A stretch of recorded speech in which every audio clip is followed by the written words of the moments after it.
So we are back in the shed, and this time we have the ABR Festival, the Adventure Bike Rider Festival 2025 coming up in a few days, and I just thought I'd get the Himalayan 450 ready. As you can see, we've got no back wheel in it because what I've decided to do is test some more tyres, and this time we've gone for the Mitas. These are the Mighty Mitas Enduro Trail XT Pluses.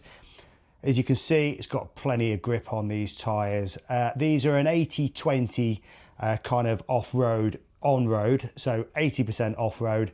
If you compare it to the wheels that are next to it, these are the High Now, these are the Scout K60s, and next to that we've got the stock tyres, which I've not used since they were kind of new on the bike, and these are a 50-50. I'd say the stock are about a 20-80, 80% being on road. Because I've got the tubed spare rims after upgrading from the tubeless, I thought I'd make the use of these wheels, so I thought I'd pop them on. We can go and do the TRF course when we're there, as well as the Bridgestone Trail. So what I thought I'd do is just give you my opinion on the tyres, try them in a little bit of mud if there is any. Can you use these on the road? And also try them on the trails and just see how much grip, what's the kind of difference between the two, because I've done plenty of miles on the High Nows and they've been absolutely great. The other upgrades I've done to the bike recently, you probably might have watched my upgrade for the cruise control. As we've just got back from Scotland, I use this no end, and this is absolutely brilliant.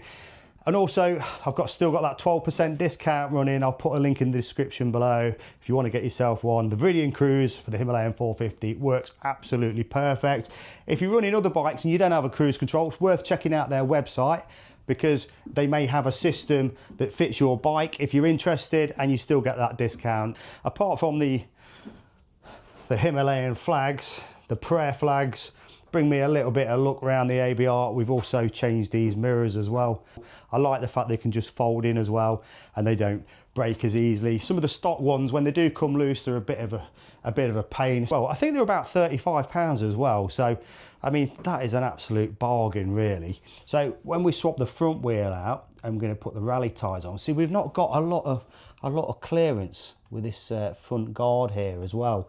So my first thoughts when I got the bike, I'd seen that people had kind of cut this off and just got rid of it, but then that exposes the cable, the brake cable over the wheel, and you can get a delete for that as well. But rather than go to that effort, a subscriber to the channel sent me a message and says, look Simon, I've got something you might be interested in, and he's made me a couple of little brackets just so we can raise this 20mm. So we're going to pop them on. It just gives you a little bit of clearance, and it doesn't really interfere with anything as well. So I'm going to pop them on. So that's the back wheel in. I've just got to do the chain adjustment. I must admit, the one thing about these Himalayan 450s, even for my limited mechanic skills, they're so easy to work on.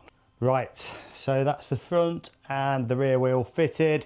As you can see, plenty of meat on the bone now compared to the 50-50s.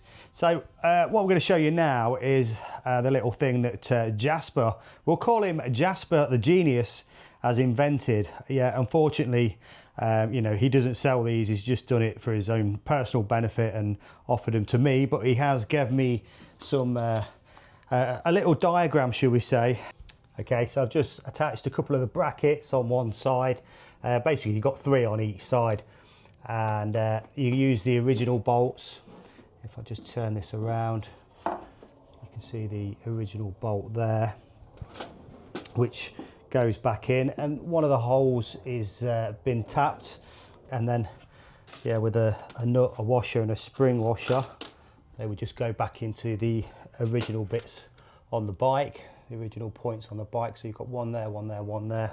So anyway, I'll pop this on now, and then we can take a closer look, because although it is raising the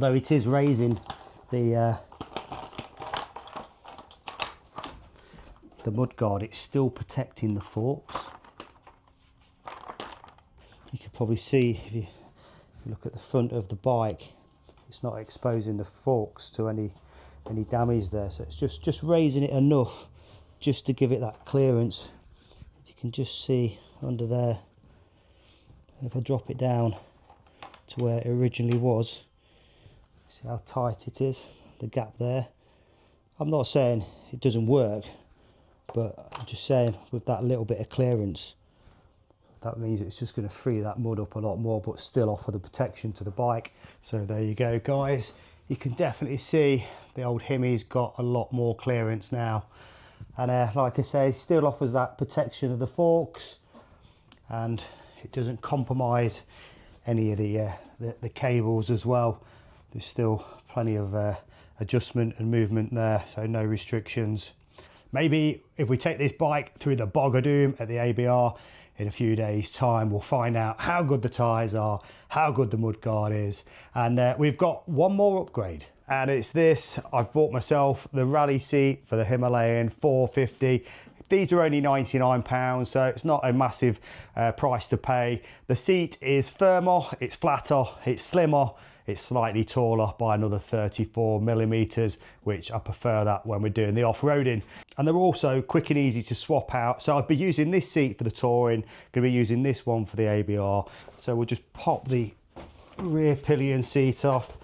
We'll pop the passenger seat off and grab that out of the box.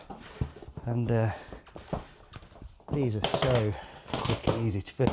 And that's it, the rally seat. I like the fact it's one piece, so you can slide down the seat. Like I say, we're not going for comfort, that is a lot harder.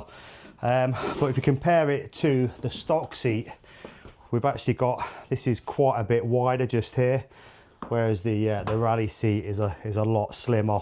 So you can get your kind of your legs tucked in nice on the bike.